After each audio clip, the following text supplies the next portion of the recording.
Well, what do you make of this? So every teenager in Britain could be automatically signed up to national service. The plans would see 16-year-olds participate in a 2-week civic exploration trip and complete a number of volunteer hours. So the proposals for the return of national service have been backed by the Leader of the House of Commons, Penny Mordaunt. I personally think this is a good idea. Maybe it should be longer than 2 weeks, though. But earlier, I took to the streets to ask people what they thought. And the reason is because we've got students at the moment at school either not attending or getting bad grades or getting involved with county lines, gangs, etc. Apparently the pupil referral units, which is basically where we send kids just before we send them to a young offenders institute, is where, shock horror, criminal gangs target the next generation of drug dealers and people who are going to go out and continue to stab people to death in our streets. So those aren't working. I also think we have an astonishing lack of patriotism in this country. I think all of these things could be solved by national service. So I went out and about and asked people what they made of it. Should we bring back national service? So why do you think it would be so good then? Gets kids off the street, gets homeless off the street, gives everyone something to do. And do you think even if it wasn't like mandatory for everybody, it might be a good way for children who are, say, at risk of going into young offenders units, etc.? Send them. Send them? Send them in. You've got to give them something to do. If you're going to pay people to do nothing, you might as well pay them to do something. Well, I grew up thinking might have to do it, but, you know, I didn't because they changed the rules. And I would hate to be having to square bash, etc., which my dad, who was in the army, said was complete and utter waste of time.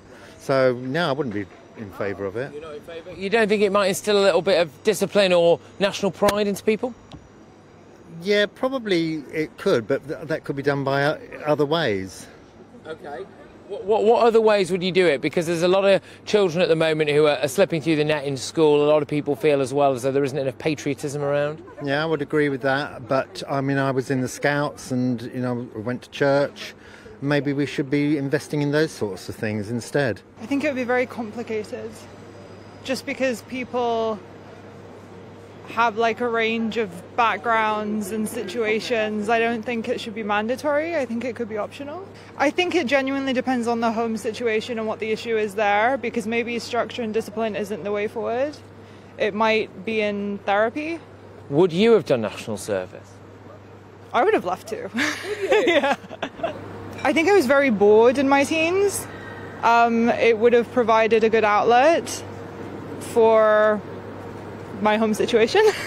I work in a school and I just think, you know, that could really be a progression for it, and I never was against it in any way. Yeah. Okay. Yeah. You think it might be especially good for some naughty kids? No, not especially. I think it's good for everybody. Okay. Good background, yeah. But putting them into some kind of structured environment where they can learn skills, they can get something on their CV, they can get respect in other ways, I think it would be very helpful.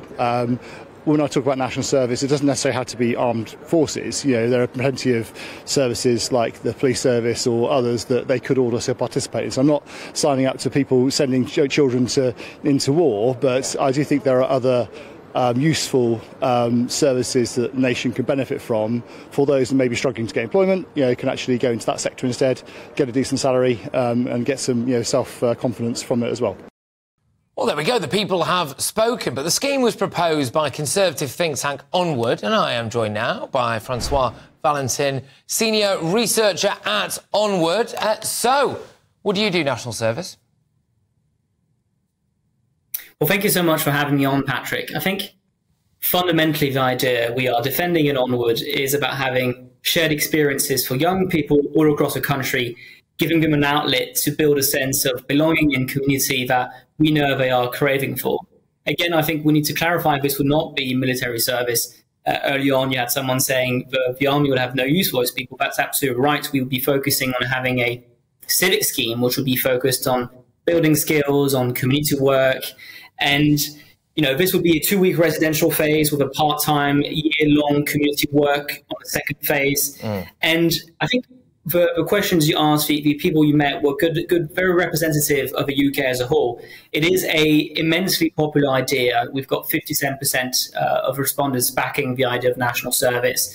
Even young people who often, you know, people say, well, young people don't want to do it. Actually, young people are 3 times more likely to support it than they are to oppose it. That's important. So, yeah, I think that's important. Can I just pause you there? Because this is the thing, right? That actually, what I think is going on at the moment in our younger communities is that all too often they've got broken home lives. Divorce rate is massively on the rise, so they're not happy at home.